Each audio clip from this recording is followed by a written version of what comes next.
एक तरफ लड़की की इज्जत का सवाल और दूसरी तरफ थी 84 गांवों के हजारों लोगों की जिंदगी। अब गांव वालों के पास मोहलत थी सिर्फ एक रात की। अब या तो वो लड़की की इज्जत का सौदा कर लें या फिर घनघोर सजा के लिए तैयार हो जाएं। रात गुजरी और सुबह होने से पहले ही फैसला हो चुका था।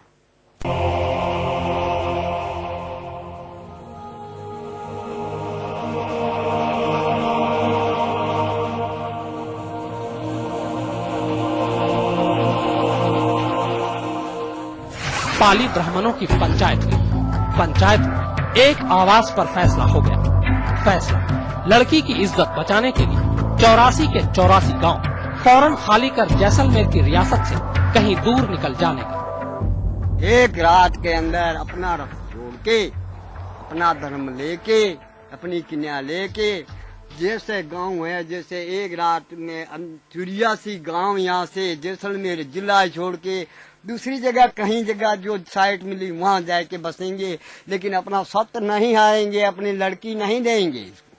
एक रात का खाली होने का कारण ये था कि दूसरे दिन पूर्णिमा थी और उन्होंने कहा था कि पूर्णिमा को जो है कोई भी प्रातःकाल होते होते हम इस नगर को छोड़ देंगे। इसलिए इस तरह की कसम उन्होंने खा ली थी।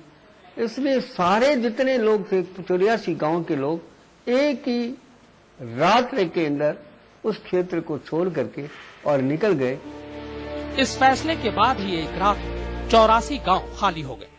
जो जिस हाल में था उसी हाल में कूच कर गया। बरसों से बसा बसाया घर एक पल में खंडहर हो गया।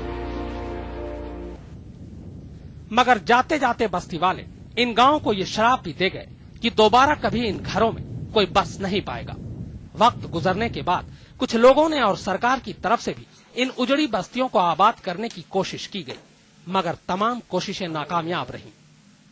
मेरा गांव घर भी अंदर था, तो वहाँ पे मेरी पत्नी भी गुजर गई, तो मेरी बड़ी बुआरी मेरे लड़के की वो भी गुजर गई, तो फिर वो मैं इसमें क्या फायदा है। इसी कारण से इसी गांव में लोग नहीं बसते हैं। हालांकि सरकार ने इस गांव की अब सुध लेनी शुरू कर दी है। तमाम गांव की घेराबंदी कर दी गई है और सदर दरवाजे पर चौकीदार को बिठा दिया गया है। गांव तो आबाद नहीं हुआ, मगर उजड़ने के बाद भी पर्यटकों की जेबों से पैसे निकालकर सरकार की झोली यह अब जरूर भर रहा है। गांव से निकलते वक्त एक उन्होंने गदोत्रा, जैसे कभी कभी मकान का शिलान्यास होता है तो उसका एक स्क्रिप्ट लगता है, तो उन्होंने जाने के बाद में भी अपना एक गदोत्रा स्थापित किया कि हम लोग परित्यक्त करके जाने, अब इसमें हमारा कोई संबंध नहीं, और न वो लोग यहाँ पर आए। जुल्म, जुर्म और कुर्बानी की बहुत सी मिसालें होंगी, मगर यकीनन पत्थर दिल इंसानों को भी पिघला देने वाली इन पथरीली बस्ती के सीने में जुल्म और कुर्बानी के जो मिसालें दफन हैं, उसकी कोई दूसरी मिसाल किसी दूसरी बस्ती में मिल ही नहीं सकती। कैमरामैन विनोद शिकारपुरी और विमल भाटिया के साथ शम्स ताहिर खान, कुलधर, जैसलमेर, आज तक।